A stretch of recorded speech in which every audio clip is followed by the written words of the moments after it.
ಜೀವ ಜಡರೂಪ ಪ್ರಪಂಚವನದಾವುದು ಆವರಿಸಿಕೊಂಡು ಮೊಳನೆರೆದು ಮಿಹುದಂತೆ. ಜೀವ ಜಡರೂಪ ಪ್ರಪಂಚವನದಾವುದು ಆವರಿಸಿಕೊಂಡು ಮೊಳನೆರೆದು ಮಿಹುದಂತೆ. ಭಾವಕ್ಕೊಳಪಡದಂತೆ ಅಳತೆಗಳ ಒಡದಂತೆ ಆ ವಿಶೇಷಕ್ಕೆ ಮಣಿಯೋ ಮಂಕುತಿಮ್ಮ. ಭಾವಕ್ಕೊಳಪಡದಂತೆ ಅಳತೆಗಳ ಒಡದಂತೆ ಆ ವಿಶೇಷಕ್ಕೆ ಮಣಿಯೋ ಮಂಕುತಿಮ್ಮ.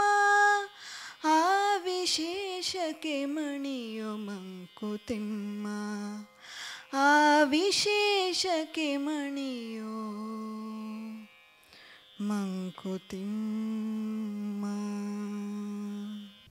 ಹರೇ ರಾಮ. ಹೇಳಿ.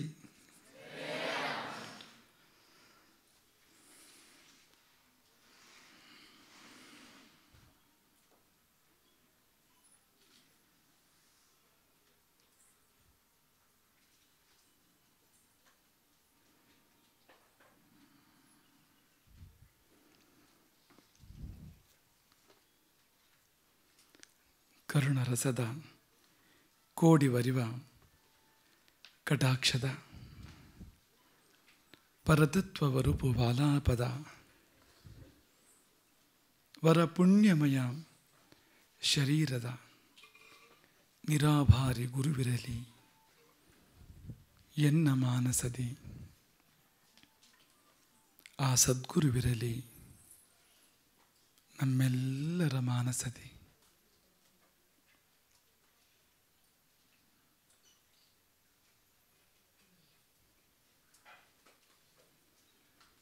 ಆಪದಾಮಪಹರ್ತಾರಂ ದಾತಾರಂ ಸರ್ವಸಂಪದಾಂ ಲೋಕಾಭಿರಾಮಂ ಶ್ರೀರಾಮಂ ಭೂಯೋ ಭೂಯೋ ನಮಾಮ್ಯಹಂ.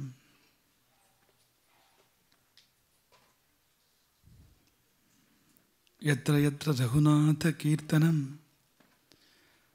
ತತ್ರ ತತ್ರ ಕೃತಮಸ್ತಕಾಂಜಲಿಂ ಬಾಷ್ಪವಾರಿ ಪರಿಪೂರ್ಣಲೋಚನಂ ಮಾರುತಿಂ ನಮತ ರಾಕ್ಷಸಾಂತಕಂ.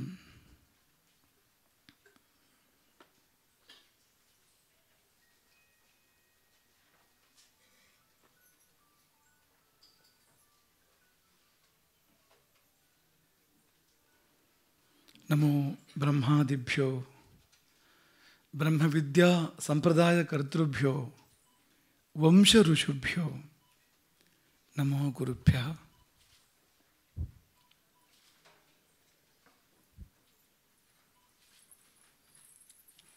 ನಮ್ಮ ಗುರುಕುಲದ ಅರಿವಿನ ಕುಡಿಗಳಿಗೆ, ಅದು ನೀವೆಲ್ಲ ಅರಿವಿನ ಕುಡಿಗಳು, ಶುಭಾಶೀರ್ವಾದಗಳು ಹಾಗೆ ಶುಭಾಶಂಸೆಗಳು ಕೂಡ. ಬರುವ ಒಂದು ವರ್ಷ ವಿದ್ಯಾವರ್ಷ ನಿಮಗೆ ತುಂಬ ಸಂಪತ್ತನ್ನು ತಂದುಕೊಡಲಿ. ಜ್ಞಾನ ಸಂಪತ್ತನ್ನು, ವಿದ್ಯಾ ಸಂಪತ್ತನ್ನು ಅಗಣಿತ ಪ್ರಮಾಣದಲ್ಲಿ ತಂದುಕೊಡಲಿ. ನಿಮ್ಮ ಬದುಕು ಈ ಒಂದು ವರ್ಷದಲ್ಲಿ ಸಮೃದ್ಧವಾಗಿ ತುಂಬಿಕೊಳ್ಳಲಿ. ಮನೆ ಶ್ರೀಮಂತವಾಗುವುದು ಮತ್ತೆ, ಮೊದಲು ನಿಮ್ಮ ಮನಸ್ಸು ಶ್ರೀಮಂತ ಆಗಲಿ. ಈ ಒಂದು ವರ್ಷದಲ್ಲಿ ನಿಮ್ಮ ಮನಸ್ಸು, ನಿಮ್ಮ ಅಂತರಂಗ ಶ್ರೀಮಂತವಾಗಲಿ ಎಂಬುದಾಗಿ ಮೊದಲಾಗಿ ಆಶಿಸಿ ಆಶೀರ್ವದಿಸಿ ಈ ಪ್ರವಚನ ಸರಣಿಯ ಮೊದಲ ಪ್ರವಚನಕ್ಕೆ ಉಪಕ್ರಮಿಸ್ತಾ ಇದ್ದೇವೆ. ಪ್ರವಚನ 1 ದಿನದ್ದೋ 7 ದಿನದ್ದೋ, ಈ ಪ್ರವಚನದ ಥೀಮ್ ಯಾವುದು ಅಂತ ಒಂದು ಕುತೂಹಲ ಇದೆಯಾ ನಿಮಗೆ? ಇಲ್ಲದಿದ್ದರೆ ಒಂದು ಕುತೂಹಲ ಹುಟ್ಟಿಸಿಕೊಳ್ಳಿ. ಈಗ ಏನು ಥೀಮ್ ಈ ಪ್ರವಚನದ ಅಂದರೆ ಮುಂದಾಲೋಚನೆ. ಸಂಸ್ಕೃತದಲ್ಲಿ ಹೇಳಬೇಕಾ, ದೂರದೃಷ್ಟಿ. ಅದೇ ಥೀಮ್, ಅದೇ ಸೂತ್ರ. ಬೇಕೋ ಬೇಡಬೋದು? ಮುಂದಾಲೋಚನೆ ಬೇಕೋ ಬೇಡವೋ? ದೂರದೃಷ್ಟಿ ಬೇಕೋ ಬೇಡವೋ? ಈಗ ನೀವು ನಡ್ಕೊಂಡು ಹೋಗ್ತಾ ಇರ್ತೀರಿ ಅಂತ ಅಂದ್ಕೊಳ್ಳಿ. ದೂರದೃಷ್ಟಿ ಇಲ್ಲದಿದ್ದರೆ ಏನಾಗ್ಬೋದು ಎಂಬುದಕ್ಕೆ ಒಂದು ಉದಾಹರಣೆ. ನಡ್ಕೊಂಡು ಹೋಗ್ತಾ ಇರ್ತೀರಿ, ನಿಮಗೆಲ್ಲ ಹಾವು ಅಂದರೆ ತುಂಬ ಪ್ರೀತಿ ಅಲ್ವಾ? ಭೀತಿ ಹೌದಾ? ಹೆಚ್ಚಿನವರು ಹಾವನ್ನು ಕಂಡ್ರೆ ಭೀತಿ ಪಡುವವರೇ ಇರ್ತಾರೆ ಸಾಮಾನ್ಯವಾಗಿ. ಹಾವು ಅಂಥದ್ದೊಂದು ಪ್ರಾಣಿ ಅದು. ಅದಕ್ಕೆ ನಮ್ಮಷ್ಟು ಗಟ್ಟಿ ಎಲುಬಿಲ್ಲ, ಆದರೂ ನಮ್ಮನ್ನು ಭಯಪಡಿಸಬೇಕಾಗುವಷ್ಟು ಸತ್ವವನ್ನು ಇಟ್ಕೊಂಡಿದೆ ನೋಡಿ ಅದು ಅಂತ. ಹಾವು ಅಂದರೆ ಭಯ ಎಲ್ಲರಿಗೂ. ಈಗ ಅಷ್ಟು ದೂರದಲ್ಲಿ ಒಂದು ಹಾವು ಬರ್ತಾ ಇದೆ ಅಂತ ಅಂದ್ಕೊಳ್ಳಿ ನೀವು, ನಿಮಗದು ಕಾಣಿಸ್ಬೇಕು ಬೇಡ?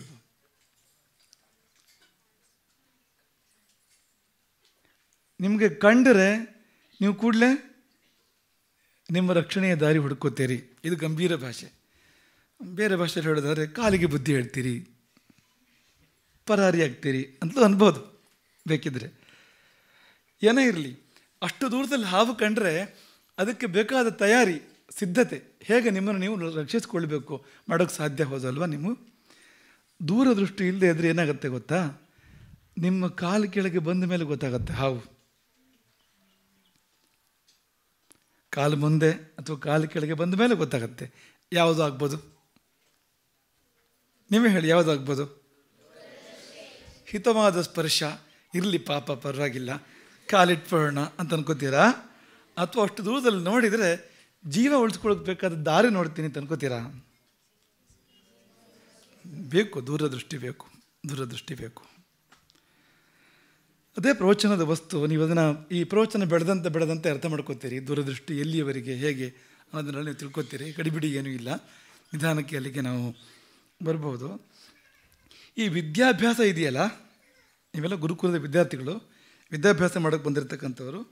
ವಿದ್ಯಾಭ್ಯಾಸ ಅಂದರೆ ಏನು ಗೊತ್ತಾ? ದೂರದೃಷ್ಟಿ. ನೀವು ಇವತ್ತು ಮಾಡ್ತಾ ಇರೋ ವಿದ್ಯಾಭ್ಯಾಸ ಇವತ್ತೇ ನಿಮಗೆ ಉಪಯೋಗ ಆಗತ್ತಾ? ಆಲೋಚನೆ ಮಾಡಿ ನೀವು. ಪೂರ್ತಿ ವಿದ್ಯಾಭ್ಯಾಸ ಆದ ಮೇಲೆ ನಿಮಗೆ ಉಪಯೋಗ ಆಗುವಂಥದ್ದು ಎಷ್ಟೋ ಸಂಗತಿಗಳು, ಎಷ್ಟೋ ಆಗಿಂದಾಗ ಉಪಯೋಗ ಆಗುವಂಥದ್ದು ಕೂಡ ಇರುತ್ತೆ, ಇಲ್ಲ ಅಂತಿಲ್ಲ. ಆದರೆ ಸಮಗ್ರ ವಿದ್ಯಾಭ್ಯಾಸದ ಪರಿಕಲ್ಪನೆ ಹೇಗೆ ಅಂದರೆ ಇಡೀ ಜೀವನಕ್ಕೆ ಪ್ರಯೋಜನ ಆಗಬೇಕು. ಅದು ನೀವು ಬದುಕಿರುವಷ್ಟು ಕಾಲವೂ ಕೂಡ ಉಪಯೋಗ ಇದೆ ಅದಕ್ಕೆ. ಆಮೇಲೆ ಬದುಕಿನ ನಂತರದ ಬದುಕಿಗೆ ಕೂಡ ಉಪಯೋಗ ಇದೆ. ಬದುಕಿನ ನಂತರವೂ ಕೂಡ ಬದುಕಿದೆ, ಸತ್ತ ಮೇಲೆಯೂ ಒಂದು ಬದುಕಿದೆ, ಅಲ್ಲಿಯೂ ಪ್ರಯೋಜನ ಇದೆ ಇವತ್ತು ಮಾಡ್ತಕ್ಕಂಥ ವಿದ್ಯಾಭ್ಯಾಸಕ್ಕೆ ಅಂತ. ಹಾಗಾಗಿ ನಾವು ಮಾಡ್ತಾ ಇರೋ ಪ್ರವಚನ ಬೇರೆ ಏನೂ ಅಲ್ಲ, ನೀವೇನು ಮಾಡ್ತಿದ್ದೀರೋ ಅದಕ್ಕೆ ಪ್ರತಿಸ್ಪಂದ ಇರ್ತಕ್ಕಂಥದ್ದು, ಅದಕ್ಕೆ ಸಂಬಂಧಪಟ್ಟಿರ್ತಕ್ಕಂಥದ್ದು ದೂರದೃಷ್ಟಿ. ಇವತ್ತಿನ ಪ್ರವಚನಕ್ಕೂ ಅದೇ ಥೀಮ್. 7 ದಿನಗಳ ಪ್ರವಚನದ ಸರಣಿಗೂ ಕೂಡ ಸೂತ್ರ, ಥೀಮ್ ಅದುವೇ ಆಗಿದೆ. ಜೀವಯಾನ ಎನ್ನುವುದು ಅದರಲ್ಲಿ ಅಂತರ್ಗತವಾಗಿ ಬರುವಂಥದ್ದು. ನಿಮಗದು ಮುಂದೆ ಗೊತ್ತಾಗತ್ತೆ. ಒಬ್ಬ ಬಾಲಕನ ಕಥೆ ಇದು. ನೀವೆಲ್ಲ ಬಾಲಕರು ಬಾಲಕಿಯರು ಇದ್ದೀರಿ. ಯಾಕೆ ನಿಮ್ಮ ಮುಂದೆ ಸುಮ್ಮನೆ 90 ವರ್ಷದ ಅಜ್ಜನ ಕಥೆ ಹೇಳಬೇಕು? ಬೇಡ ಬಿಡಿ, ನಿಮ್ಮದೇ ವಯಸ್ಸಿನವರ ಕಥೆ ಹೇಳೋಣ. ಅವನೇನು ಮಾಡಿದ್ದ ಅಂತ, ಅವನು ಹೇಗೆ ಆಲೋಚನೆ ಮಾಡಿದ್ದ ಅಂತ. ಹಾಗೆ ನಿಮಗೂ ಕೂಡ ಆಲೋಚನೆ ಮಾಡೋಕ್ಕೆ ಸುಲಭ ಆಗುತ್ತೆ, ಆ ದಿಕ್ಕು ನಿಮಗೂ ಸಿಗೋಕ್ಕೆ ಸುಲಭ ಆಗುತ್ತೆ. ಹಾಗಾಗಿ ಒಬ್ಬ ಬಾಲಕನ ಕಥೆಯನ್ನು ಹೇಳ್ತಾ ಇದ್ದೀವಿ. ಇದು ಕಟ್ಟು ಕಥೆ ಅಲ್ಲ, ಪುರಾಣದಲ್ಲಿ ಕಂಡ ಕಥೆ ಕೂಡ ಅಲ್ಲ, ಇದು ವೇದದಲ್ಲಿ ಕಂಡ ಕಥೆ. ಇದು ಕಠೋಪನಿಷತ್ತು ಕೇಳಿದ್ದೀರಾ? ಈಗ ನಿಮ್ಗೆ ಗೊತ್ತಾಯ್ತು ಯಾರ ವಿಷಯ ನಾವು ಮಾತಾಡ್ತೀವಿ ಅಂತ. ಯಾರದು? ನೋಡಿ, ಗೊತ್ತು ಆಮೇಲೆ ಅನೇಕರಿಗೆ. ಎಲ್ಲ ಸ್ವರಗಳು ಒಟ್ಟಿಗೆ ಬರದೇ ಇದ್ದರೂ ಕೆಲವು ಸ್ವರಗಳು ನಚಿಕೇತನ ಹೆಸರನ್ನು ಹೇಳಿವೆ ಅಂತ. ನಚಿಕೇತನ ಕಥೆ ಇದು. ನಚಿಕೇತನ ಕಥೆ ಪ್ರಸಿದ್ಧವಾಗಿರುವಂಥದ್ದು, ಬಹಳ ಮಂದಿಗೆ ಗೊತ್ತಿರುವಂಥ ಕಥೆ ನಿಮ್ಗೆ ಹೊಸದಾಗಿ ನಾವು ಹೇಳಬೇಕಾದ್ದು ಏನಿಲ್ಲ ವಿಶೇಷ. ಆದರೆ ಆ ಕಥೆಯನ್ನು ಆ ದೃಷ್ಟಿಯಿಂದ ನೋಡೋಣ ಅಂತ. ನಮ್ಮ ಇಡೀ ಪ್ರವಚನಕ್ಕೆ ಅದೊಂದು ಪೀಠಿಕೆ ಆಗುವಂಥ ಸಾಧ್ಯತೆ ಇದೆ ಅಂತ ಆ ದೃಷ್ಟಿಯಿಂದ ಆ ಕಥೆಯನ್ನು ನಾವು ಸ್ವೀಕಾರ ಮಾಡ್ತಾ ಇರುವಂಥದ್ದು. ನಚಿಕೇತ ಎಂಬ ಒಬ್ಬ ಬಾಲಕ, ಸಣ್ಣ ವಯಸ್ಸಿನ ಬಾಲಕ. ಆತನಿಗೆಷ್ಟು ವಿವೇಕ, ಆತನಿಗೆಷ್ಟು ಧೈರ್ಯ, ಯಮಧೈರ್ಯ ಅಂತ ಹೇಳ್ತಾರಲ್ವ, ಇದೇ ನಚಿಕೇತನದ್ದೇ ಅದು ಯಮಧೈರ್ಯ ಅಂದರೆ, ಬೇರೆ ಯಾರದ್ದೂ ಅಲ್ಲ ಅದಂತ. ಹಾಗಾಗಿ ಅದನ್ನು ನಾವು ಸ್ವಲ್ಪ ಅವಲೋಕನ ಮಾಡಲಿಕ್ಕಿರುವಂಥದ್ದು. ನೋಡಿ ನಿಮ್ಗೆ ಏನು ಸಿಗ್ತದೆ ಅದರಲ್ಲಿ. ನಿಮಗೆ ಈ ವರ್ಷ ಇಡೀ ನಿಮಗೆ ತುಂಬ ಸಂಪತ್ತು ಬರಲಿ ಅಂತ ಹೇಳಿದೀವಲ್ವ, ಏನು ಸಂಪತ್ತು ಇದರಲ್ಲಿ ಸಿಗುತ್ತೆ ಅನ್ನೋದನ್ನು ನೀವು ಹುಡುಕಿ. ಅದು ಪ್ರಾರಂಭ ಆಗೋದು ಹೀಗೆ: ಉಷಂಧವೈ ವಾಜಶ್ರವಸಃ ಸರ್ವವೇದ ಸಂದದೌ. ವಾಜಶ್ರವಸ ಯಾರು? ಅದು ನಚಿಕೇತನ ತಂದೆ ವಾಜಶ್ರವಸ. ವಾಜಶ್ರವಸ ಅಧ್ಯಯನ ಸಂಪನ್ನ, ಯಜ್ಞಶೀಲ ಕೂಡ, ಅನುಷ್ಠಾನ ಯಜ್ಞ ಯಾಗ ಎಲ್ಲ ಮಾಡುವಂಥ ಒಂದು ವ್ಯಕ್ತಿತ್ವವೇ ಹೌದದು ವಾಜಶ್ರವಸರದ್ದು. ಆತ ಒಂದು ಯಜ್ಞ ಮಾಡಿದಂತೆ. ಅದು ಎಂಥ ಯಜ್ಞ ಅಂದರೆ ಆ ಯಜ್ಞದಲ್ಲಿ ದಕ್ಷಿಣೆ ಕೊಡಬೇಕಲ್ವಾ. ಯಜ್ಞ ಅಂದರೆ ಏನು? ದಕ್ಷಿಣೆ ಇಲ್ಲದೆ ಪೂರ್ತಿಯಾಗೋದಿಲ್ಲ ಅದು. ಯಜ್ಞ ಪುರುಷನ ಪತ್ನಿ ದಕ್ಷಿಣೆಯಂತೆ. ಯಜ್ಞವನ್ನು ನೀವು ಪುರುಷ ಅಂತ ಸ್ವೀಕಾರ ಮಾಡೋದಾದರೆ, ಯಜ್ಞಕ್ಕೊಂದು ಆಕಾರ ಕೊಟ್ಟು ಪುರುಷ ಅಂತ ನೀವು ಪರಿಭಾವಿಸೋದಾದರೆ, ಆತನ ಪತ್ನಿ ದಕ್ಷಿಣ. ಹಾಗಾಗಿ ಅವರಿಬ್ಬರು ಜೊತೆಗೆ ಇರುವಂಥವ್ರು. ದಕ್ಷಿಣೆ ಇಲ್ಲದೆ ಯಜ್ಞ ಪೂರ್ತಿ ಆಗೋದಿಲ್ಲ. ದಕ್ಷಿಣೆ, ಭೂರಿ ದಕ್ಷಿಣೆ, ಧಾರಾಳ ದಕ್ಷಿಣೆ ಕೊಡಬೇಕು ಯಜ್ಞ ಪೂರ್ತಿ ಆಗಬೇಕಾದ್ರೆ. ಆದರೆ ಈ ಯಜ್ಞ ಎಂಥದ್ದು ಅಂದರೆ, ಇಲ್ಲಿ ಸರ್ವಸ್ವವೂ ಕೂಡ ದಾನವಾಗಿ ದಕ್ಷಿಣೆಯಾಗಿ ಕೊಡಲ್ಪಡ್ತದೆ, ಇನ್ನೇನು ಇಟ್ಕೊಳ್ಳೋ ಹಾಗಿಲ್ಲ ಅಂತ. ಸರ್ವವೇದ ಸಂದದವು, ಎಲ್ಲವನ್ನೂ ಕೊಡಲಿಕ್ಕಿರ್ತಕ್ಕಂಥ ಅದ್ಭುತವಾಗಿರ್ತಕ್ಕಂಥ ಒಂದು ಯಜ್ಞ ಅದು. ಯಜ್ಞ ಅಂದರೆ ಗೊತ್ತಾ ನಿಮಗೆ? ಯಜ್ಞ ಅಂದರೆ ಏನು? ಹೋಮ ಅಂದರೆ ಏನು? ಯಾಗ ಅಂದರೆ ಏನು? ನೀವು ಪದಕ್ಕೊಂದು ಪದ ಕೊಡ್ತಾ ಇದ್ದೀರಿ, ವಿಷಯ ಏನು ಅಂತ ಹೇಳ್ತಾ ಇಲ್ಲ ಅಲ್ವಾ. ಬೆಂಕಿ ಅಂದರೆ ಏನು? ಅಗ್ನಿ. ಅಗ್ನಿ ಅಂದರೆ ಏನು? ಬೆಂಕಿ. ಒಂದು ಪದಕ್ಕೆ ಇನ್ನೊಂದು ಪದ ಕೊಡ್ತಾ ಇದ್ದೀರಿ. ಹಾಗಂದ್ರೆ ಏನು? ಯಜ್ಞದಲ್ಲಿ ಏನು ನಡೆಯುತ್ತೆ? ಯಜ್ಞದಲ್ಲಿ ಮುಖ್ಯವಾಗಿ ಏನು ನಡೆಯುತ್ತೆ? ಸಮರ್ಪಣೆ ನಡೆಯುವಂಥದ್ದು. ಜೀವ ಸಮರ್ಪಣೆ ಮಾಡುವಂಥದ್ದು ದೇವರಿಗೆ, ದೇವತೆಗಳಿಗೆ, ದೇವರುಗಳಿಗೆ. ಜೀವ ತನ್ನಲ್ಲಿರುವ ದ್ರವ್ಯವನ್ನು ಸಮರ್ಪಣೆ ಮಾಡುವಂಥದ್ದು. ಜೀವ ಅಂದರೆ ನಾವು ನೀವೆಲ್ಲರೂ ಕೂಡ. ನಮ್ಮಲ್ಲಿರುವ ದ್ರವ್ಯ ಅಂದರೆ ಯಾವುದದು? ದೇವರು ಕೊಟ್ಟಿದ್ದೆ, ದೇವತೆಗಳು ಕೊಟ್ಟಿದ್ದೆ. ತೇರಾ ತುಜುಕು ಅರ್ಪಣ್, ಮೂರು ಶಬ್ದ. ಏನು ಹೇಳಿ? ನೀನಿತ್ಯಹ ಬಾಳ್ ನಿನ್ನರ್ಚನೆಗೆ, ನೀ ಕೊಟ್ಟದ್ದು ನಿನಗೆ. ಹಾಡು ನೆನಪಾಗತ್ತಾ ಯಾವುದಾದ್ರು? ಕರ್ನಾಟಕ ಸಂಗೀತದಲ್ಲಿ ಮಧ್ಯ ಹೇಳ್ಕೊಡ್ತಾರೆ ನೋಡಿ. ಕೆರೆಯ ನೀರನ್ನು ಕೆರೆಗೆ ಚೆಲ್ಲಿ. ಯಜ್ಞ ಅಂದರೆ ಅಂಥದ್ದದು. ದೇವತೆಗಳು ನಮಗೆ ಕೊಟ್ಟಿರುವ ದ್ರವ್ಯ ಏನಿದೆಯೋ ಆ ದ್ರವ್ಯವನ್ನೇ ಪುನಃ ದೇವರಿಗೆ ನಾವು ಸಮರ್ಪಣೆ ಮಾಡುವಂಥದ್ದು. ಅಗ್ನಿ ಅದಕ್ಕೆ ಮಾಧ್ಯಮ. ಅಗ್ನಿಯೇ ಮಾಧ್ಯಮ ಆಗಬೇಕು. ಅಗ್ನಿ ಮಾಧ್ಯಮ ಆದರೆ ಮಾತ್ರ ಯಜ್ಞ, ಹಾಗೆಲ್ಲ ಏನೂ ಇಲ್ಲ. ಜಪ ಯಜ್ಞ, ಸ್ವಾಧ್ಯಾಯ ಯಜ್ಞ, ಹೀಗೆ ಯಜ್ಞಕ್ಕೆ ಬೇರೆ ಬೇರೆ ಮುಖಗಳಿದೆ. ಅದು ಪ್ರಧಾನವಾಗಿ ನಾವು ಯಜ್ಞವನ್ನು ಯಾವುದನ್ನು ಕರಿತಾ ಇದ್ದೀವೋ ಅಲ್ಲಿ ಅಗ್ನಿ ಮಾಧ್ಯಮ. ಅಗ್ನಿಯನ್ನು ದ್ವಾರವಾಗಿಟ್ಟುಕೊಂಡು ಅಗ್ನಿ ಮುಖಾವೇ ದೇವ, ದೇವತೆಗಳ ಮುಖವಂತೆ, ದೇವತೆಗಳ ಬಾಯಿಯಂತೆ ಅಗ್ನಿ ಅಂದರೆ. ಹಾಗಾಗಿ ತನ್ಮೂಲಕವಾಗಿ ದೇವತೆಗಳಿಗೆ ನಾವು ದ್ರವ್ಯವನ್ನು ಸಮರ್ಪಣೆ ಮಾಡ್ತೇವೆ. ಯಾಗ ಎಂದರೆ ತ್ಯಾಗ. ಏನು ಹೇಳಿ? ಸುಲಭ ಇದೆ. ಹಿಂದೆ ಒಂದು ಅಕ್ಷರ ಸೇರಿಸಿದ್ರೆ ಆಯಿತು. ಯಾಗ ಅಂತ ನೀವು ಬರೀತೀರಲ್ಲ ಅಥವಾ ಹೇಳ್ತೀರಲ್ಲ ಬಾಯಲ್ಲಿ, ಹಿಂದೆ ಒಂದೇ ಅಕ್ಷರ ಸೇರಿಸಿ ತ್. ಯಾಗ ಅಂದರೆ ತ್ಯಾಗ. ತ್ಯಾಗವಿಲ್ಲದೆ ಯಾಗವಿಲ್ಲ. ತ್ಯಾಗವಿದ್ದರೆ ಮಾತ್ರ ಯಾಗ, ತ್ಯಾಗವೇ ಯಾಗ. ದೇವತೋದ್ದೇಶ್ಯಕ ದ್ರವ್ಯ ತ್ಯಾಗೋ ಯಾಗ.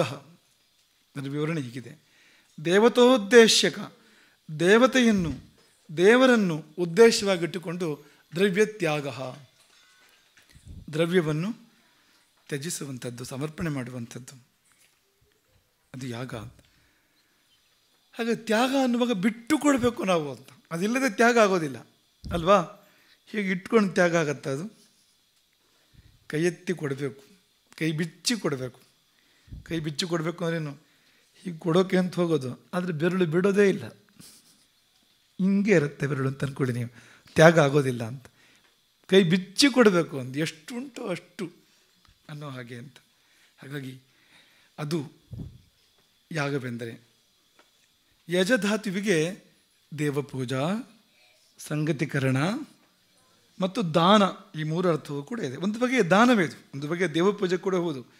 ಯಾಗ ಅಂದರೆ ದೇವಪೂಜೆ ಯಾವ ರೂಪದಲ್ಲಿ ಅಂದರೆ ದಾನದ ರೂಪದಲ್ಲಿ. ದಾನ ಮನುಷ್ಯರಿಗಲ್ಲ, ಭಗವಂತನಿಗೆ ನಾವು ಕೊಡುವಂಥದ್ದು ಸಮರ್ಪಣೆ ಅಂತ ಹೆಸರು ಅದಕ್ಕೆ. ಮನುಷ್ಯರಿಗೂ ಕೊಡುವಾಗ ದಾನ ಅಂತಿದ್ರೆ, ದೇವರಿಗೆ ಕೊಡುವಾಗ ಮನುಷ್ಯರಿಗೂ ಕೊಡುವುದು ಕೂಡ ದೇವರಿಗೆ ಕೊಟ್ಟಿದ್ದೇ ಅದು. ಮನುಷ್ಯರನ್ನು ಮಾಧ್ಯಮವಾಗಿ ಇಟ್ಟುಕೊಂಡು ದೇವರಿಗೆ ಕೊಡುವಂಥದ್ದು, ಅಲ್ಲೂ ಕೂಡ ಅದೇನು ಬೇರೆ ಅಲ್ಲ. ಈಗ ಉತ್ತಮೋತ್ತಮನಾದವನಿಗೆ ಉತ್ತಮವಾದದನ್ನೇ ಕೊಡಬೇಕು ಅಲ್ವಾ?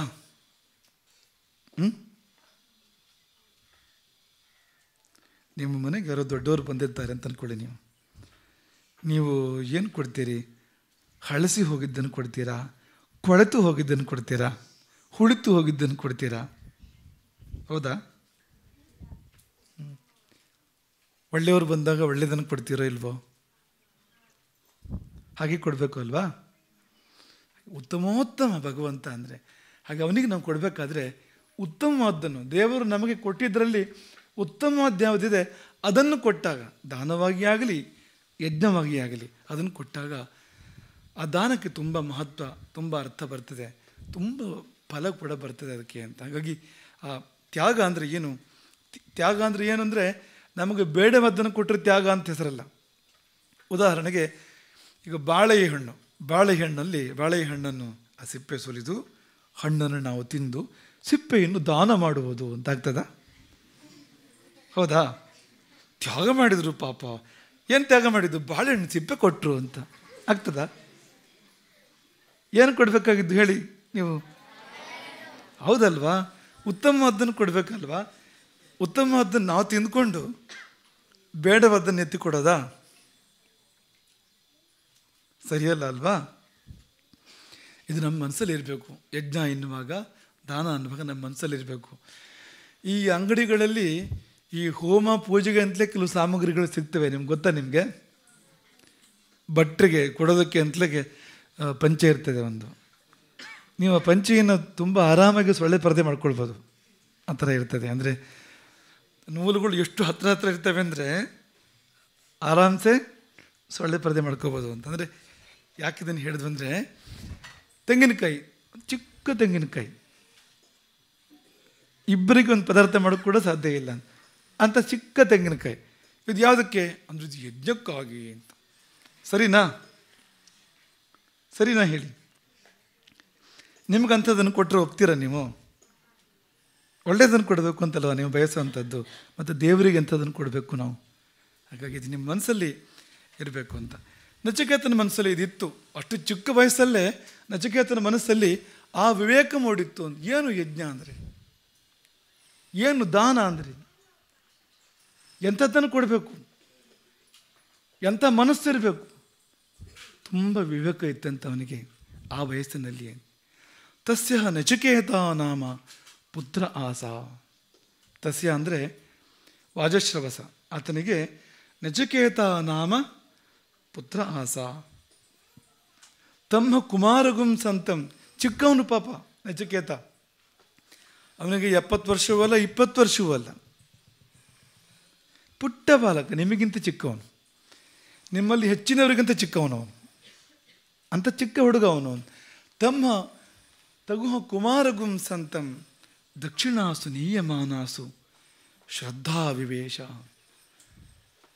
ಯಜ್ಞ ನಡೀತಾ ಇದೆ, ತಂದೆ ದಕ್ಷಿಣೆಗಳನ್ನು ಕೊಡ್ತಾ ಇದ್ದಾನೆ, ದಾನ ಕೊಡ್ತಾ ಇದ್ದಾನೆ. ಅದನ್ನು ನೋಡುವಾಗ ನಚಿಕೇತನಲ್ಲಿ ಒಂದು ಶ್ರದ್ಧೆ ಮೂಡಿತು, ಪ್ರಶ್ನೆ ಮೂಡಿತು ಅಲ್ಲ, ಮತ್ತೇನು? ಶ್ರದ್ಧೆ ಮೂಡಿತು.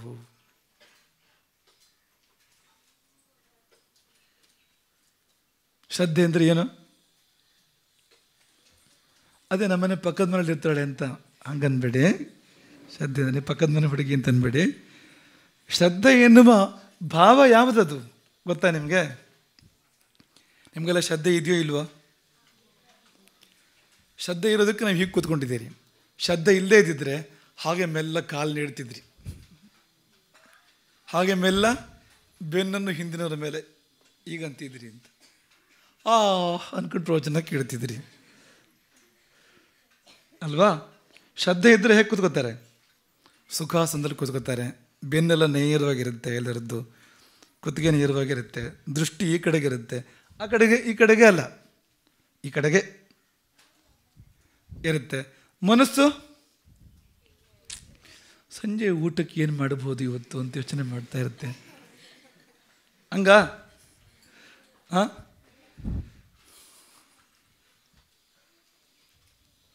ಮನೆಯೊಳಗಿದ್ದರೆ ಸಾಯಂಕಾಲ ಧಾರಾವಾಹಿ ನೋಡ್ತಾ ಇರ್ತಿದ್ದೆ ಅಂತ ಅನ್ಸತ್ತಾ? ಅಲ್ಲಿ ಹೋಗಿರುತ್ತ ಮನಸ್ಸು, ಇಷ್ಟೊತ್ತಿಗೆ ಏನು ಮಾಡ್ತಾ ಇರ್ತಿದ್ದೆ ನಾನು? ಹಂಗೆಲ್ಲ ಅಲ್ಲ, ಅದೆಲ್ಲ ಶ್ರದ್ಧೆ ಅಲ್ಲ. ಶ್ರದ್ಧೆ ಅಂತ ಆಗಬೇಕಾದ್ರೆ ನಿಮ್ಮ ಹೃದಯ ಪೂರ್ತಿ ಈ ಕಡೆಗೆ ಇರಬೇಕು ಅಂತ, ಸಂಪೂರ್ಣವಾಗಿ ಈ ಕಡೆ ಇರಬೇಕು ಅಂತ, ಅದು ಶ್ರದ್ಧೆ ಅಂತ. ಈಗ ಗುರುಗಳಿಗೆ ತೆಂಗಿನಕಾಯಿಯನ್ನು ಇಡಬೇಕು ಅಲ್ವಾ? ಶ್ರದ್ಧೆ ಇದ್ದರೆ ಏನು ಮಾಡ್ತಾನೆ ಅವನು? ತೆಂಗಿನಕಾಯಿಯನ್ನು ಸುರಿದು ಶುಚಿಗೊಳಿಸಿ ಅದನ್ನು ಚೆನ್ನಾಗಿ, ಅಂದರೆ ತುಂಬ ನೋಡಲಿಕ್ಕೆ ದರ್ಶನೀಯ ಆಗಬೇಕು, ಆ ರೀತಿ ಮಾಡಿ ಅದನ್ನೊಂದು ಒಳ್ಳೆ ಹರಿವಾಣದಲ್ಲಿ ಇಟ್ಕೊಂಡು ಫಲಪುಷ್ಪ ಏನೆಲ್ಲ ಬೇಕು ಜೊತೆಗೆ ಇಟ್ಕೊಂಡು ತಗೊಂಡು ಬಂದು ಗುರುಗಳ ಮುಂದೆ ಇಟ್ಟು ಸಾಷ್ಟಾಂಗ ಪ್ರಣಾಮ ಮಾಡ್ತಾನೆ. ಶ್ರದ್ಧೆ ಇದ್ದರೆ ಕಾಯಿ ತಂದು ಬಿಸಾಕ್ತಾನೆ. ತಗೊಳ್ಳಿ. ಹಿಂಗ ಒಂದು ಕೆಲಸವನ್ನು ಶ್ರದ್ಧೆಯಿಂದ ಮಾಡೋದಂದ್ರೆ ಏನು?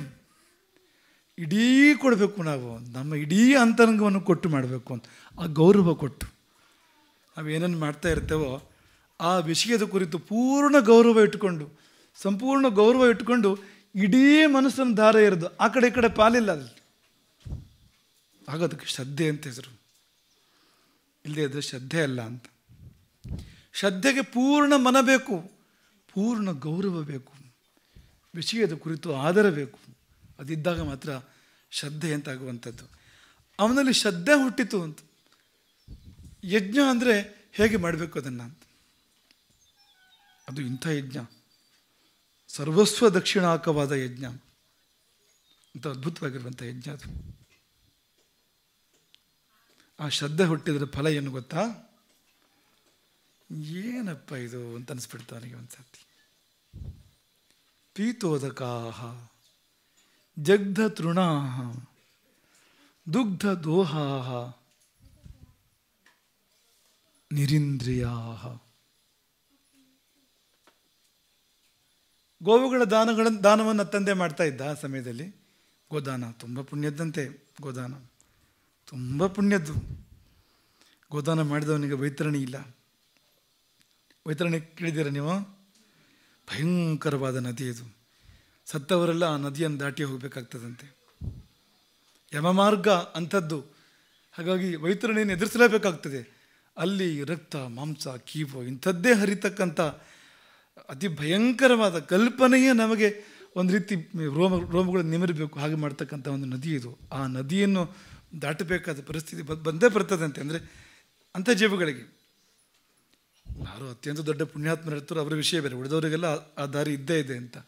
ಆ ಸಮಯದಲ್ಲಿ ಬಂದು ಕೇಳ್ತಾರಂತೆ ಯಮದೂತರು ಅಂತ, ನಿಮ್ಮಲ್ಲಿ ಯಾರು ಗೋದಾನ ಮಾಡಿದ್ದೀರಿ ಅಂತ. ಗೋದಾನ ಮಾಡಿದವರನ್ನು ವೈತರಣಿ ದಾಟಿಸಲಿಕ್ಕೆ ನಾವೇ ಬರ್ತದೆ ಅಂತ, ನಾವೇನು ತೆಗೆದುಕೊಂಡು ಬಂದು ಕೇಳ್ತಾರಂತೆ ಅಂತ. ಗೋದಾನ ಮಾಡಿದವರು ಯಾರಿದ್ದೀರಿ, ಬನ್ನಿ ನಾವೇ ಏನಿದ್ದೀರಿ ಅಂತ. ಮಾಡಿದವ್ರನ್ನ ಎತ್ತಿ ಬೇಸಾಗ್ತಾರೆ ವೈತರಣಿ ನದಿಯೊಳಗಡೆಗೆ. ಅಲ್ಲಿ ಇಲ್ಲದ ಕ್ರಿಮಿಕೀಟಗಳು, ಕ್ರೂರ ಜಂತುಗಳು ಇಲ್ಲ ಅಂತ. ಅತಿ ಭಯಂಕರವಾಗಿರ್ತಕ್ಕಂಥದ್ದು ಅಂತ. ಅಷ್ಟು ಪುಣ್ಯದ್ದು ಗೋದಾನ ಅಂದರೆ. ಯಾರಾದರೂ ಸಾಯ್ತಾರೆ ಅಂದರೆ ಇನ್ನೇನು ಸಾವು ಹತ್ರ ಆಗ್ತಾ ಇದೆ ಯಾರಿಗೂ ಒಂದು ಗೊತ್ತಾದರೆ ಅವರಿಗೆ ಬೇಕಾದವರು ಮಾಡಲೇಬೇಕಾದ ಒಂದು ಕೆಲಸ ಏನು ಗೊತ್ತಾ? ಗೋದಾನ ಅವ್ರ ಹೆಸರಲ್ಲಿ ಮಾಡುವಂಥದ್ದು. ತಂದೆಯೋ ತಾಯಿಯೋ ಅಜ್ಜನೋ ಅಜ್ಜಿಯೋ ವಯಸ್ಸಾಗಿದೆ, ಮೃತ್ಯುಶಯ ಹೇಳಿದ್ದಾರೆ, ಈಗಲೂ ಆಗಲೋ ಇವತ್ತು ನಾಳೆಯೋ ಈ ತಿಂಗಳು ಮುಂದಿನ ತಿಂಗಳು ಹೋಗ್ಬೋದು ಅಂತಂದರೆ ಅವರಿಗೆ ನೀವು ಮಾಡಬಹುದಾದ ಬಹುದೊಡ್ಡ ಉಪಕಾರ ಅಂದರೆ ಒಂದು ಒಳ್ಳೆಯ ಕರೆದು ತಿಂಡಿ ಮಾಡಿ ತಿನ್ನಿಸೋದಲ್ಲ. ಅದು ಒಂದು ಹೊತ್ತಿಗೆ ಬಂದರೆ ಮತ್ತೊಂದು ಹೊತ್ತಿಗೆ ಇಲ್ಲ, ಅದು ಉಪಯೋಗ ಏನೂ ಇಲ್ಲ.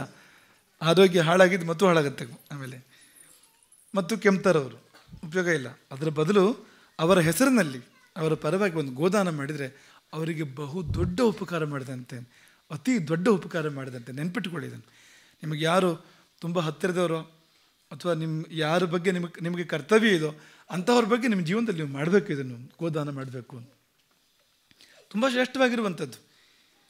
ಅಂತಹ ಗೋದಾನವನ್ನು ತಂದೆ ಮಾಡ್ತಾ ಇದ್ದಾನೆ. ಎಂಥ ಗೋವುಗಳು ಅಂದರೆ ಪೀತೋದಕಾಹ ಅಂದರೆ ನೀರು ಕುಡಿದಿವೆ, ಜಗ್ಧ ತೃಣಾಹ ಹುಲ್ಲು ತಿಂದಿವೆ, ದುಗ್ಧ ದೋಹಾಹ ಹಾಲು ಕರೆದಿವೆ ಅಂತ. ಇಂಥ ಹಸುಗಳನ್ನು ಕೊಡೋದ?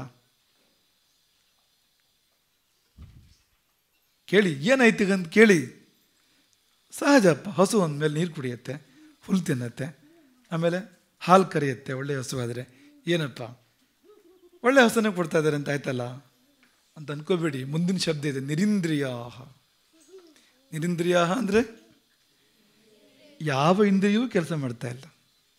ಅದರ ಕಣ್ಣು ಸರಿ ಇಲ್ಲ, ಕಾಲು ಸರಿ ಇಲ್ಲ, ಹಲ್ಲುಗಳೆಲ್ಲ ಸಡಿಲಾಗಿದೆ, ಅಂಥ ಪರಿಸ್ಥಿತಿ ಇದೆ ಅದಕ್ಕೆ. ಹಾಗಾಗಿ ಆ ಶಬ್ದದ ಸಾಹಚರ್ಯದ ಮೇಲೆ ಹಿಂದಿನ ಶಬ್ದಗಳ ಅರ್ಥ ಬೇರೆ ಆಗುತ್ತೆ ಅಂತ.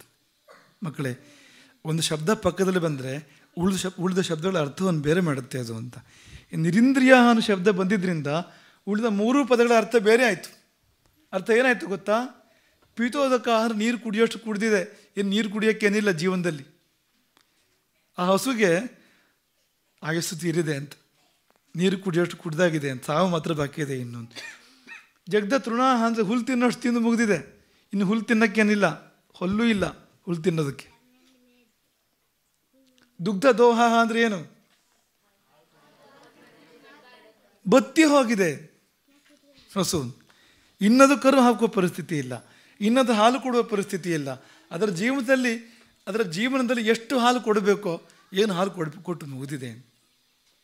ಹಾಗಾಗಿ ನಿರಿಂದ್ರಿಯ ಅಂತ ಆ ಪದ ಬರದೇ ಇದ್ದರೆ ಒಳ್ಳೆಯ ಅರ್ಥ ಹೇಳ್ಬೋದಾಗಿತ್ತು ನಾವು.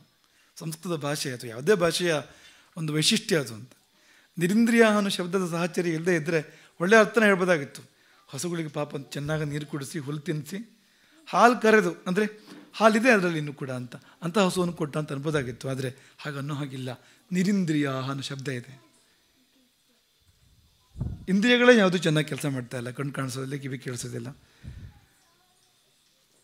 ಕಾಲಿಲ್ಲ, ಹಲ್ಲಿಲ್ಲ, ಇಂಥದ್ದು ಅಂತ.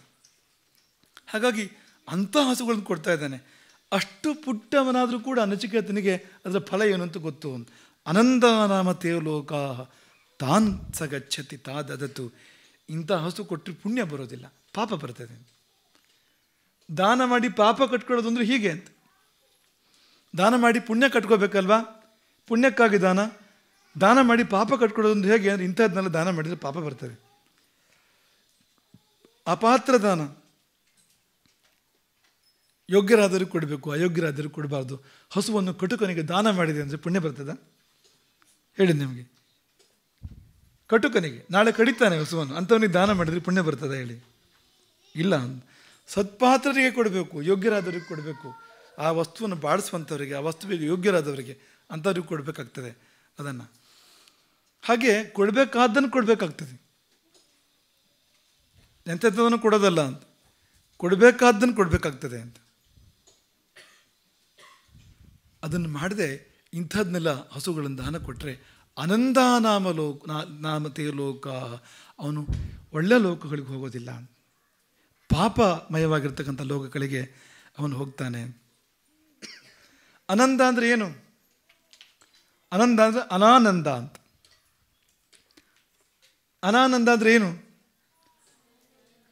ಎಲ್ಲಿ ಆನಂದವೇ ಇಲ್ಲವೋ, ಎಲ್ಲಿ ಸುಖವೇ ಇಲ್ಲವೋ ಅಂಥ ಲೋಕಕ್ಕೆ ಹೋಗ್ತಾನೆ ಅವನು, ಅಂಥ ಜನ್ಮಕ್ಕೆ ಹೋಗ್ತಾನೆ.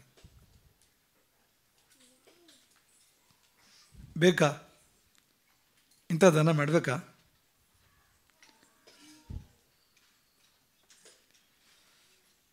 ಕಾಶಿಗೆ ಹೋಗಿ ಏನು ಬಿಟ್ಟು ಬರಬೇಕು? ಅದ್ಯಾರೋ ಒಬ್ಬರು ಏನು ಮಾಡಿದ್ರಂತೆ, ನಮ್ಮ ಉಪಾಧ್ಯಾಯರು ಹೇಳ್ತಾ ಇದ್ರು. ಶಂಕರನಾರಾಯಣ ಜಯಸರು ಅಂತ ಮೈಸೂರಲ್ಲಿ ಇರ್ತಾರೆ ಅವರು, ನಮ್ಗೆ ಪಾಠ ಮಾಡಿದವರು. ಅವರೊಂದು ಉದಾಹರಣೆ ಕೊಡ್ತಾಯಿದ್ರು. ಆ ಉದಾಹರಣೆ ಏನು ಅಂದರೆ, ನಡೆದಿದ್ದ ಘಟನೆ ಇದು, ನಡೆದಿರೋ ಘಟನೆ ಇಲ್ಲ. ಯಾರೋ ಒಬ್ಬರು ಕಾಶಿಗೆ ಹೋಗಿ ಹೆಂಡತಿ ಬಿಟ್ಟು ಬಂದ್ರಂತೆ.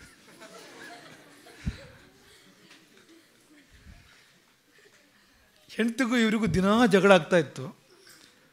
ಇಷ್ಟ ಅಲ್ಲ ಅನಿಷ್ಟ ಆ ಹೆಂಡತಿ ಅಂದರೆ, ಮುಖ ಕಂಡ್ರಾಗಲ್ಲ, ಪೀಡೆ ಕಳ್ಕೋಬೇಕಾಗಿತ್ತು ಹೇಗಾದರೂ. ಹಾಗಾಗಿ ಹೆಂಡ್ತಿನ ಪುಸಲಾಯಿಸಿ ಕಾಶಿ ಯಾತ್ರೆ ಮಾಡೋಣ ಅಂತ ಪುಸಲಾಯಿಸಿ ಕರ್ಕೊಂಡೋಗಿ ಯಾವುದೋ ಒಂದು ಘಾಟಲ್ಲಿ ಜನ ತುಂಬಿದ್ದ ಜಾಗದಲ್ಲಿ ಮೆಲ್ಲ ಗೊತ್ತಾಗದಿರೋ ಹಾಗೆ ತಪ್ಪಿಸ್ಕೊಂಡು ಈ ಕಡೆ ಬಂದುಬಿಟ್ಟಿದ್ದು. ಪಾಪ ಆಕೆ ಕೈಯಲ್ಲಿ ಹಣನೂ ಇಲ್ಲ, ಆಕೆಗೆ ಭಾಷೆನೂ ಬರೋದಿಲ್ಲ.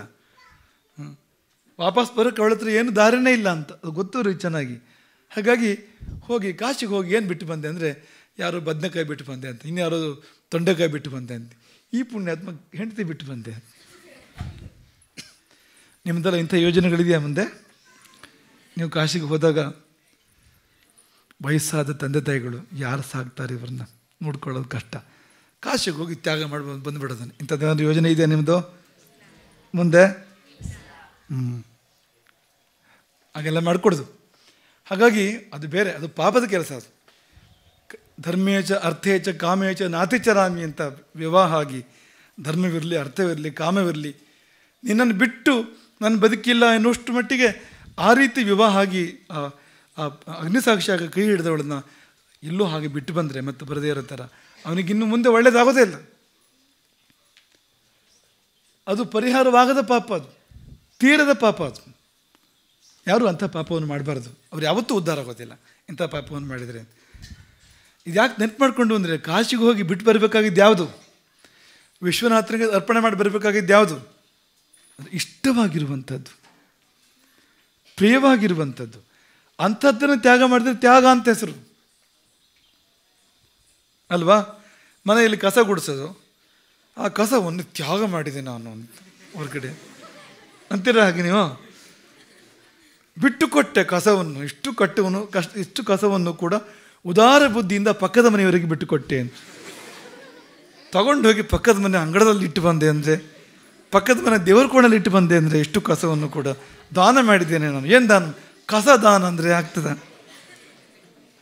ಒಪ್ಕೋತೀರ ನೀವು ಇದನ್ನು ಅಂತ? ಇಂಥ ದಾನವನ್ನು ಅಂತ ಅಲ್ಲ. ಉತ್ತಮವಾಗಿದ್ದನ್ನು ಕೊಟ್ಟರೆ ಮಾತ್ರ. ಅಂದರೆ ತ್ಯಾಗ ಅಂತ ಆಗಬೇಕಾದ್ರೆ ಬಿಟ್ಟು ಕೊಡಬೇಕು ಹೃದಯದಿಂದ, ಅಂಥದ್ದಿರಬೇಕು ಅಂತ. ಅದು ಬಿಟ್ಟು ಹೋಗಿದೆ ಈಗಲೇ, ಅದೆಲ್ಲ ದಾನ ಅಲ್ಲ. ನಾವು ಇಟ್ಕೊಂಡೇ ಇಲ್ಲ. ಈ ನಮ್ಮ ಮನಸ್ಸಿಗೆ ಅಟ್ಯಾಚ್ಮೆಂಟೇ ಇಲ್ಲ ಅಂದರೆ ದಾನ ಅಲ್ಲ. ಅದು ಅಟ್ಯಾಚ್ಮೆಂಟ್ ಇರಬೇಕು ಅಂತ. ಅದ್ರ ಮೇಲೊಂದು ಏನೊಂದು ಭಾವ ಇರಬೇಕು, ನಮಗೆ ಉಪಯೋಗ ಆಗೋಂಥದ್ದಾಗಿರ್ಬೇಕು. ಅದು ತಗೊಂಡವನಿಗೂ ಉಪಯೋಗ ಆಗೋಂಥದ್ದಾಗಿರಬೇಕು. ಅಂಥದ್ದನ್ನು ಕೈ ಎತ್ತಿ ಕೊಟ್ಟಾಗ ಅದಕ್ಕೆ ದಾನ ಎನ್ನುವ ಹೆಸರು ಬರ್ತಕ್ಕಂಥದ್ದು ಅಂತ. ಹಾಗಾಗಿ ಅದಾಗಬೇಕಾಗಿತ್ತು, ಅದಾಗಿಲ್ಲ. ದಾನದ ಬದಲು ಇಲ್ಲಿ ಲೋಭ ನಡೀತಾ ಇರ್ತಕ್ಕಂಥದ್ದು. ಲೋಭ ಅಂತ, ವಸ್ತುಗಳ ಮೇಲೆ ಸಲ್ಲದ ವ್ಯಾಮೋಹ ಅಂತ. ಲೋಭ ಅಂದರೆ ಏನು? ಒಂದು ಉದಾಹರಣೆ ಕೊಡ್ತೀನಿ ನಿಮಗೆ. ಅಕ್ಕಿ ಮೇಲೆ ಲೋಭ ಅಂತ.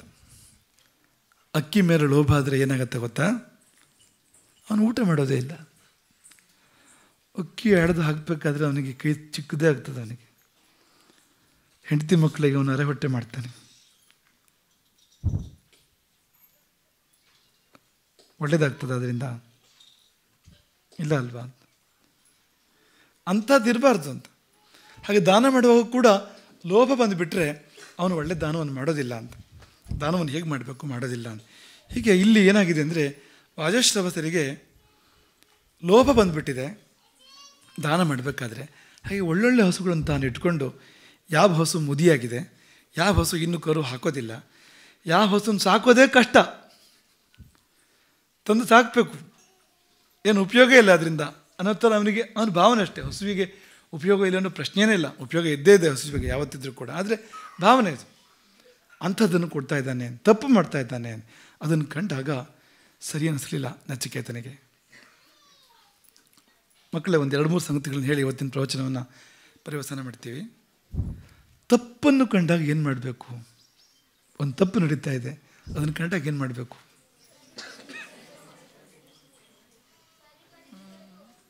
ಅಲ್ವಾ? ದಾರಿಯಲ್ಲಿ ಮುಳ್ಳಿದೆ ಅಂತ ಅಂದ್ಕೊಳ್ಳಿ. ಹೋಗೋ ದಾರಿಯಲ್ಲಿ 3 ದಾರಿ. ಆಗ ಒಂದು ದಾರಿ, ಇನ್ನೊಂದು ದಾರಿ, ಮತ್ತೊಂದು ದಾರಿ, ಇನ್ನೂ ಒಂದು ದಾರಿ ಇದೆ. 4 ದಾರಿಗಳಿದೆ. ಮುಳ್ಳನ್ನು ಕಂಡಾಗ ವಾಪಸ್ ಹೋಗ್ಬಿಡೋದು. ಇದೊಂದು ದಾರಿ. ಇದು ಮುಳ್ಳನ್ನು ತುಳಿದು ಚುಚ್ಚಿಸ್ಕೊಂಡು ಕಷ್ಟಪಟ್ಕೊಂಡು ಹೋಗೋದು, ಇದು ಇನ್ನೊಂದು ದಾರಿ. ಇದು ಮುಳ್ಳನ್ನು ಬಳಸ್ಕೊಂಡು ಹೋಗೋದು, ಅದೆಲ್ಲ ಇರುತ್ತೆ ಮುಳ್ಳು, ಮುಂದೆ ಬಂದವರು ಚುಚ್ಚುತ್ತೆ, ಅದು ಬಳಸ್ಕೊಂಡು ಹೋಗೋದು, ಅದು ಒಂದು ದಾರಿ. ಅದರ ದಾರಿ, ಸರಿಯಾದ ದಾರಿ ಯಾವುದು ಅಲ್ವಾ? ತಪ್ಪನ್ನು ಕಂಡಾಗ ಅಂಥ ಮನಸ್ಸು ಆಡಬೇಕು ನಮಗೆ. ತಪ್ಪನ್ನು ಕಣ್ಮುಚ್ಚಿ ಕೂತ್ಕೊಳ್ಳೋದಲ್ಲ, ತಪ್ಪನ್ನು ಕಂಡು ಕೈ ಕಟ್ಟಿ ಕೂತ್ಕೊಳ್ಳೋದಲ್ಲ. ಆ ತಪ್ಪು ಸರಿಯಾಗೋದಕ್ಕಿರುವಂಥ ಪ್ರಯತ್ನಗಳನ್ನು ಮಾಡಬೇಕು, ಆದರೆ ವಿವೇಕದಿಂದ ಮಾಡಬೇಕು. ದೊಡ್ಡವ್ರ ಕೈಯಿಂದ ಆಗ್ತಾಯಿದೆ ಹೋಗಿ ನಾವು ಸೀದಾ ಬುದ್ಧಿ ಹೇಳೋದಲ್ಲ. ಯಾರು ನಮ್ಮ ತಂದೆ ಏನೋ ಒಂದು ತಪ್ಪು ಮಾಡ್ತಾಯಿದ್ದಾರೆ, ಹೋಗಿ ಬುರುಡಿಗೆ ರೆಡೇಟ್ ಕೊಟ್ಟು ಹೀಗೆ ಮಾಡಬೇಡ ಅಂತ ಹೇಳಿದ್ರು, ಮಾಡ್ತೀರಾ ಹಾಗೆ? ಹಾಂ, ಯಾರಿಗೆ ಈಗ ತಪ್ಪನ್ನು ತಿದ್ದಿ ಹೇಳೋದಾದರೂ ಕೂಡ, ಎಚ್ಚರಿಸೋದಾದರೂ ಕೂಡ ಅದಕ್ಕೊಂದು ಪರಿಭಾಷೆ ಇದೆ ಅಂತ. ನಾವು ಯಾರು ಮತ್ತು ಅವ್ರು ಯಾರು, ಅವ್ರಿಗೆ ನಾವು ಹೇಗೆ ಹೇಳ್ಬೋದು? ಒಬ್ಬ ರಾಜನಿಗೆ ನಾವು ಹೇಗೆ ಹೇಳಬೇಕು? ತಪ್ಪನ್ನೇ ಆದರೂ ಕೂಡ ರಾಜನಿಗೆ ಹೇಳ್ಬೇಕಾದ್ರೆ ಹೇಗೆ ಹೇಳಬೇಕು, ನಮ್ಮ ಮಕ್ಕಳಿಗೆ ಹೇಳ್ಬೇಕಾದ್ರೆ ಹೇಗೆ ಹೇಳಬೇಕು, ಶಿಷ್ಯರಿಗೆ ಹೇಳಬೇಕಾದ್ರೆ ಹೇಗೆ ಹೇಳಬೇಕು, ವ್ಯತ್ಯಾಸ ಇದೆ. ಭಾಷೆ ಬೇಕು ಅದಕ್ಕೆ. ಇದನ್ನು ನೆನಪಿಟ್ಕೋಬೇಕು ನೀವು. ಗುರುಗಳು ಹೇಳಿದ್ದಾರೆ, ತಪ್ಪು ಕಂಡ್ರೆ ಸಹಿಸಬೇಡ ಅಂತೇಳಿ. ಹಾಗಾಗಿ ತಂದೆಗೆ ಬುರುಡೆಗೆ ಹೊಡೆದೆ ಎರಡು ಅಂತ ಆ ಥರ ಮಾಡಿ ಪಾಪ ಕಟ್ಕೋಬೇಡಿ, ಹಾಗೆಲ್ಲ ಅಲ್ಲ. ಯಾರಿಗೆ ನೀವು ಯಾರ ತಪ್ಪನ್ನು ನೀವು ತಿದ್ದಬೇಕು, ಎಚ್ಚರಿಸಬೇಕು, ಅದಕ್ಕೆ ತಕ್ಕ ಗೌರವ, ತಕ್ಕ ಮರ್ಯಾದೆ, ವಿಧಾನಗಳು ಬೇರೆ ಆಗ್ತವೆ, ರೀತಿ ನೀತಿಗಳು ಬೇರೆ ಆಗ್ತವೆ, ಅದನ್ನು ಮನಸ್ಸಲ್ಲಿ ಇಟ್ಕೋಬೇಕು. ಆದರೆ ತಪ್ಪನ್ನು ಒಪ್ಪಿಕೊಳ್ಳತಕ್ಕದ್ದಲ್ಲ, ತಪ್ಪನ್ನು ಕಂಡು ಕಣ್ಣು ಮುಚ್ಚಿ ಕೂತ್ಕೊಳ್ಳೋದಲ್ಲ, ಕೈ ಕಟ್ಟಿ ಕೂತ್ಕೊಳ್ಳೋದಲ್ಲ. ತಪ್ಪು ಸರಿಯಾಗಬೇಕು, ಅದಕ್ಕಿರೋ ಪ್ರಯತ್ನವನ್ನು ಮಾಡಲೇಬೇಕು. ಇಡೀ ಜೀವನದಲ್ಲಿ ನಾವು ಮಾಡಲೇಬೇಕಾಗಿರ್ತಕ್ಕಂಥ ಒಂದು ವಿಷಯ ಅಂತ. ಹಾಗಾಗಿ ನಚಿಕೇತನಿಗೆ ಅದು ತಪ್ಪು ಅಂತ ಅನ್ನಿಸ್ತು. ಆದರೆ ಅವನು ಹೋಗಿ ತಂದೆಗೆ ಏನು ಮಾಡಲಿಲ್ಲ, ತಂದೆಗೆ ಹೋಗಿ ಗದರಲಿಲ್ಲ ಅವನು. ತಂದೆಗೆ ಹೋಗಿ ಏನಪ್ಪ ನೀವು ಹೀಗೆಲ್ಲ ಮಾಡ್ತಿದ್ರಿ ಅಂತ ಜೋರು ಮಾಡಲಿಲ್ಲ ಅವನು. ತಂದೆಗೆ ಹೋಗಿ ತಪ್ಪು ನಿಮ್ಮದು ಅಂತ ಅವನು ಆ ರೀತಿ ತಂದೆಗೆ ಅವಮಾನ ಆಗುವಂತೆ ಯಾವ ಶಬ್ದವನ್ನು, ಯಾವ ವಾಕ್ಯವನ್ನು ಉಚ್ಚರಿಸಲಿಲ್ಲ. ಅಷ್ಟು ಚಿಕ್ಕವನಾದರೂ ಕೂಡ ಅವನಿಗೆ ಎಷ್ಟು ವಿವೇಕ ಇತ್ತು ಅಂದರೆ, ತಪ್ಪನ್ನು ಗುರುತಿಸಿದ, ತಪ್ಪನ್ನು ಒಪ್ಕೋಬಾರದು ಅಂತ, ತಿದ್ದುಪಡಿ ಆಗಬೇಕು, ತಂದೆಗೆ ಒಳ್ಳೆಯದಲ್ಲ, ಈ ವಂಶಕ್ಕೂ ಕೂಡ ಒಳ್ಳೆಯದಲ್ಲ ಎನ್ನುವ ಪ್ರಜ್ಞೆ ಇತ್ತು ಅವನಿಗೆ. ಆದರೆ ತಂದೆಗೆ ತಪ್ಪನ್ನು ತಿದ್ದಿ ಹೇಳುವಾಗ ಎಷ್ಟು ಗಂಭೀರ ಭಾಷೆಯನ್ನು ಬಳಸ್ತಾನವನು ಅಂತಂದರೆ, ತತ ಕಸ್ಮೈ ಮಾಂ ದಾಸ್ಯಸಿ. ತತ ಅಂದರೆ ತಾತ, ತಂದೆ. ತಾತ ಅಂದರೆ ಅಜ್ಜ ಅಂತಲೇ ಅರ್ಥ ಅಲ್ಲ, ಸಂಸ್ಕೃತದಲ್ಲಿ ತುಂಬ ಪ್ರೀತಿಯಿಂದ ಬಳಸುವಂಥ ಶಬ್ದ ತಾತ ಅನ್ನುವಂಥ ಶಬ್ದ. ಕನ್ನಡದಲ್ಲಿ ಅಜ್ಜನಿಗೆ ಆ ಶಬ್ದವನ್ನು ಬಳಸ್ತಾರೆ, ತಂದೆಗೂ ತಾಯಿ ತಂದೆಗೂ ಆ ಶಬ್ದ ಬಳಸ್ತಾರೆ. ತತ ಕಸ್ಮೈ ಮಾಂ ದಾಸ್ಯಸಿ. ಅಪ್ಪ, ನನ್ನನ್ನು ಯಾರಿಗೆ ದಾನ ಕೊಡ್ತೀಯ? ನನ್ನನ್ನು ಯಾರಿಗೆ ದಾನ ಕೊಡ್ತೀಯ? ಅರ್ಥ ಏನು ಹಾಗಂದರೆ, ಪ್ರಿಯವಾದ್ದನ್ನು ದಾನ ಕೊಡಬೇಕು. ತಾನು ಪ್ರಿಯ ತಂದೆಗೆ, ಪರೋಕ್ಷವಾಗಿ ತಂದೆಯನ್ನು ಎಚ್ಚರಿಸ್ತಾ ಇದ್ದಾನೆ ಅವನು ಅಂತ. ಸರ್ವಸ್ವ ದಾನ ಮಾಡುವಂಥ ಯಜ್ಞ, ನಾನು ಅದರಲ್ಲೇ ಬಂದೆ, ನನ್ನನ್ನು ದಾನ ಮಾಡಬೇಕು, ನೀನು ಇಟ್ಕೊಳ್ಳೋದಲ್ಲ. ಲೋಪ ಅದು, ನಿಯಮಗಳಿಗೆ ಲೋಪ ಅದು. ಏನನ್ನು ಇಟ್ಕೊಳ್ಳೋಕೂಡ್ದು, ನನ್ನನ್ನು ಇಟ್ಕೊಳ್ಳೋಕೂಡ್ದು, ಆ ಭಾವವೂ ಇದೆ ಅದರಲ್ಲಿ. ಜೊತೆಯಲ್ಲಿ ಪ್ರಿಯವಾದ್ದನ್ನು ಕೊಡಬೇಕು, ಬೇಡವಾದ್ದನ್ನು ಕೊಡೋದಲ್ಲ ಅಂತ ಆ ಭಾವವೂ ಇದೆ. ಅದನ್ನು ಎಷ್ಟು ಗಂಭೀರವಾಗಿ ಅವನು ಪ್ರೆಸೆಂಟ್ ಮಾಡ್ತಾನೆ ನೋಡಿ ನಚಿಕೇತ ಅಂತ. ಕಲ್ತ್ಕೊಳ್ಳಿದನ ಅಂತ. ತತ ಕಸ್ಮೈ ಮಾಂ ದಾಸ್ಯಸಿ. ತಂದೆಗೊಂಚೂರು ಉರಿತಂತೆ, ಏನು ಮುಟ್ಟಿತು ತಂದೆಗದು. ಈ ಎರಡು ವಿಷಯವೂ ಅರ್ಥ ಆಯಿತು. ಓಹೋ, ನಾನು ಮಾಡೋದು ಸರಿಯಲ್ಲ ಅಂತ ನನ್ನ ಮಗ ಹೇಳ್ತಾ ಇರುವಂಥದ್ದು, ಪ್ರಿಯವಾದ್ದನ್ನು ಕೊಡಬೇಕು ಅಂತ ಹೇಳ್ತಾ ಇರುವಂಥದ್ದು, ಮತ್ತು ಉತ್ತಮವಾದ್ದನ್ನು ಕೊಡಬೇಕು, ಸರ್ವಸ್ವವನ್ನು ಕೊಡಬೇಕು, ಅರ್ಥ ಆಯ್ತದು. ಆದರೆ ಅರ್ಥ ಆಗಿದೆ ಹೋದು, ಚುಚ್ಚಿದೆ ಒಂದು ಸ್ವಲ್ಪ, ಪ್ರಿಕ್ಕಾಗಿದೆ ಮನಸ್ಸಿಗೆ. ಏನದು ಅಂದರೆ, ನನಗೆ ಬುದ್ಧಿ ಹೇಳ್ತಾನೆ ಅವನು ಅಂತ. ನನ್ನ ಮಗನಿಂದ, 5 ವರ್ಷದ ಮಗನಿಂದ ಬುದ್ಧಿ ಹೇಳಿಸ್ಕೋಬೇಕು ನಾನು ಅಂತ. ಎಲ್ಲೋ ಒಂದು ಚೂರು ಈಗೋ ಹರ್ಟಾಗಿದೆ ಅಲ್ಲಿ ಅಂತ ಅವನಿಗೆ ಅಂತ. ಉತ್ತರ ಕೊಡಲಿಲ್ಲ. ಆ ಮೌನಕ್ಕದೇ ಅರ್ಥ. ಉತ್ತರ ಕೊಡದೇ ಇದ್ದಾಗ ಸಮಾಧಾನ ಇಲ್ಲ ಅಂತ. ಇನ್ನೊಂದು ಸಾರಿ ಕೇಳಿದ, ದ್ವಿತೀಯಂ. ತಂದೆ ಉತ್ತರ ಕೊಡಲಿಲ್ಲ. ತೃತೀಯಂ, 3ನೇ ಸಾರಿ. ತತ ಕಸ್ಮೈ ಮಾಂ ದಾಸ್ಯಸಿ. ಪಿತ್ತ ನೆತ್ತಿಗೇರಿತು. ಸಿಟ್ಟು ನಾಲಿಗೆಗೆ ಬಂತು. ಬುದ್ಧಿಯ ನಿಯಂತ್ರಣ ಸಿಟ್ಟಿನ ಕೈಗೆ ಹೋಯಿತು. ವಾಜಶ್ರವಸನ ಕೈಯಲ್ಲಿ ಬುದ್ಧಿ ಇಲ್ಲ, ಅವನು ಸಿಟ್ಟಿನ ಕೈಯಲ್ಲಿ ಬುದ್ಧಿ ಇದೆ ಅಂತ. ಸಿಟ್ಟು ಬುದ್ಧಿ ಕೆಡಿಸ್ತದೆ ಅಂತ ಹಾಗಾಯಿತು ಅಂತ. ಹಾಗಾಗಿ ಎತ್ತಿದ ಬಾಯಿಗೆ ಹೇಳಿದ್ದೇನು ಅಂದರೆ ಮೃತ್ಯವೇ ದದಾಮಿ, ನಿನ್ನನ್ನು ಮೃತ್ಯುವಿಗೆ ಕೊಡ್ತೇನೆ. ಮೃತ್ಯುವಿಗೆ ಕೊಡಬೇಕು ಅಂತ ಹೊರಟಿರೋದಲ್ಲ ತಂದೆ, ಮಗನನ್ನು ಗದರಿಸುವ ಕ್ರಮ ಅದು. ನನ್ನನ್ನು ಪ್ರಶ್ನೆ ಮಾಡ್ತೀಯಾ, ನಾ ಮಾಡೋದು ತಪ್ಪು ಅಂತ ಹೇಳ್ತೀಯಾ? ಯಾರು ನೀನು? ಎಷ್ಟುದ್ದದ ನೀನು? ಹುಟ್ಟಿ ಎಷ್ಟು ಸೋಮವಾರ ಆಯಿತೋ? ಹೀಗೆಲ್ಲ ಇದೆಯಲ್ವಾ? ಹುಟ್ಟಿ 3 ಸೋಮವಾರ ಆಗಿಲ್ಲ, ನನಗೆ ಬುದ್ಧಿ ಹೇಳಕ್ಕೆ ಬರ್ತಾನೆ ಅವನು. ಆ ತರಹ ಅದು, ಅದ್ರ ಧ್ವನಿ ಇರೋದು ಹಾಗೆ ಅಂತ. ಆದರೆ ಬಾಯಿಂದ ಬಂದಿದ್ದೇನು ಅಂದರೆ ಮೃತ್ಯವೇ ದದಾಮಿ, ಅದನ್ನು ಹಾಗೆ ಸ್ವೀಕರಿಸ್ತಾನೆ ನಚಿಕೇತ ಅಂತ. ಯಥಾವತ್ತಾಗಿ ಆ ಶಬ್ದಗಳಿಗೆ ಏನು ಅರ್ಥವೋ, ಸಾಮಾನ್ಯ ಪರಿಭಾಷೆಯ ಶಬ್ದಗಳಿಗೆ ಏನು ಅರ್ಥವೋ ಅದೇ ಅರ್ಥದಲ್ಲಿ ನಚಿಕೇತ ಸ್ವೀಕಾರ ಮಾಡಿದಾಗ ಪ್ರಕರಣ ಗಂಭೀರ ಆಯಿತು. ಮುಂದಿನದನ್ನು ನಾಳೆ ನೋಡೋಣ ಅಂತ. ಯಾಕೆಂದರೆ ಒಂದು ಘಟ್ಟಕ್ಕೆ ಬಂದು ನಿಂತಿದ್ದೆ ನಾವೀಗ ಅಂತ. ತಂದೆ ಮಗನನ್ನು ಯಮನಿಗೆ ಕೊಡುವಲ್ಲಿವರೆಗೆ ಬಂದು ನಿಂತಿದ್ದೇವೆ ಅಂತ.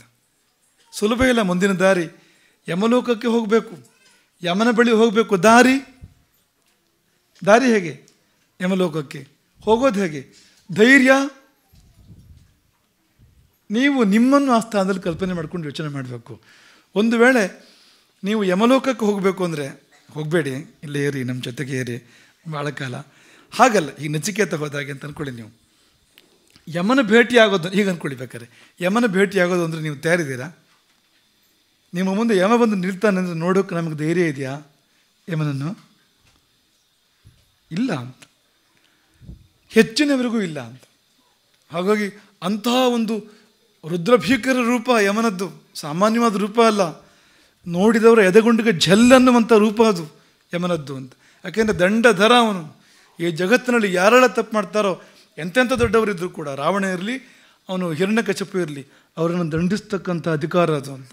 ಹೇಗಿರಬೇಕು ಅವನು? ಮಹಾರಾಕ್ಷಸರಿಗೂ ಕೂಡ ಭಯ ಆಗಬೇಕು ಅವನನ್ನು ಕಂಡ್ರೆ, ಅಂಥ ಒಂದು ಸ್ವರೂಪ ಅದು.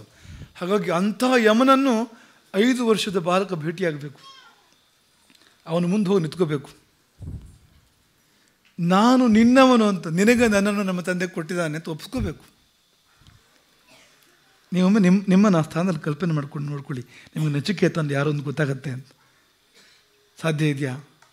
ಅದು ಸಾಧ್ಯ ಇದೆಯಾ? ನಿಮ್ಮನ್ನು ನೀವು ಕೇಳ್ಕೊಳ್ಳಿ, ಆ ಪರಿಸ್ಥಿತಿ ಬಂದರೆ ನೀವು ಹೇಗಿರ್ತೀರಿ ಅಂತ. ಹಾಗಾಗಿ ಇಂತಹದ್ದೊಂದು ಗಂಭೀರ ಸನ್ನಿವೇಶದಲ್ಲಿ ನಚಿಕೇತ ಇರ್ತಕ್ಕಂಥದ್ದು. ಏನು ಮಾಡಿದ ಅವನು ನಚಿಕೇತ? ವಾಜಶ್ರವಸನಿಗೆ ಏನಾಗಿ ಇಂಥದ್ದೆಲ್ಲ ಅವನಿಗೆ ಹೇಳೋ ಹಾಗಾಯಿತು ಅನ್ನೋದನ್ನು ನಾಳೆಯ ಪ್ರವಚನದಲ್ಲಿ ನಾವು ಅವಲೋಕನ ಮಾಡೋಣ ಮಕ್ಕಳೇ. ನಾಳೆ ಬನ್ನಿ, ನಾಳೆ ಭೇಟಿಯಾಗೋಣ. ನೀವು ಪಾಪ ಯಮನವರೆಗೆ ಹೋಗೋದು ಬೇಡ, ಯಮನನ್ನು ಭೇಟಿ ಹೋಗೋದು ಬೇಡ. ನಾಳೆ ನಿಮ್ಮ ಛಾತ್ರಾವಾಸ ನೇರ ನೀವು ಸೀದಾ ಇಲ್ಲಿಗೆ ಬಂದರೆ ನಮ್ಮನ್ನು ಭೇಟಿ ಆಗ್ಬೋದು. ನೀವು ಮಾತಾಡ್ಕೊಳ್ಳೋಣ, ಆ ಸುದ್ದಿ ಮಾತಾಡ್ಕೊಳ್ಳೋಣ. ಹೇಗೆ ನಡೀತೋದು ಅಂತ, ಯಮಲೋಕ ನಚಿಕೇತ ಅಂತ ನಾವು ಪ್ರೀತಿಯಿಂದ ಮಾತಾಡ್ಕೊಳ್ಳೋಣ. ನಿಮಗೆ ಪ್ರೊಟೆಕ್ಷನ್ ಇದೆ, ಧೈರ್ಯ ಇದೆ, ನಿಮಗೇನು ತೊಂದರೆ ಇಲ್ಲ. ಖುಷಿಯಿಂದ ನಾಳೆ ಬನ್ನಿ. ಧೈರ್ಯವನ್ನು ಬೆಳೆಸ್ಕೊಳ್ಳಿ, ನಚಿಕೇತನ ಧೈರ್ಯವನ್ನು, ನಚಿಕೇತನ ಆ ಒಂದು ಶ್ರೇಷ್ಠತೆಯನ್ನು ನಿಮ್ಮಲ್ಲಿ ನೀವು ಆವಾಹನೆ ಮಾಡ್ಕೋಬೇಕು. ಹರೇ ರಾಮ. ಜೀವ ಹೊರೆಯೇನಲ್ಲ ಬಿಸುಡೆನುವುದೇ ಕದನು, ಸಾವು ನಷ್ಟವು ಮಲ್ಲ ಸಾಯೆ ಭಯವೇಕೆ. ಜೀವ ಹೊರೆಯೇನಲ್ಲ ಬಿಸುಡೆನುವುದೇ ಕದನು, ಸಾವು ನಷ್ಟವು ಮಲ್ಲ ಸಾಯೆ ಭಯವೇಕೆ. ಜೀವಕುಂ ಸಾವಿಗಂ ಸಮಸಿದ್ಧನಾದವನೇ ಕೋವಿದನು ತತ್ವದಲ್ಲಿ ಮರುಳ ಮುನಿಯ. ಜೀವಿಕಂ ಸಾವಿಗಂ ಸಮಸಿದ್ಧನಾದವನೇ ಕೋವಿದನು ತತ್ವದಲ್ಲಿ ಮರುಳ ಮುನಿಯ. ಕೋವಿದನು ತತ್ವದಲ್ಲಿ ಮರುಳ ಮುನಿಯ.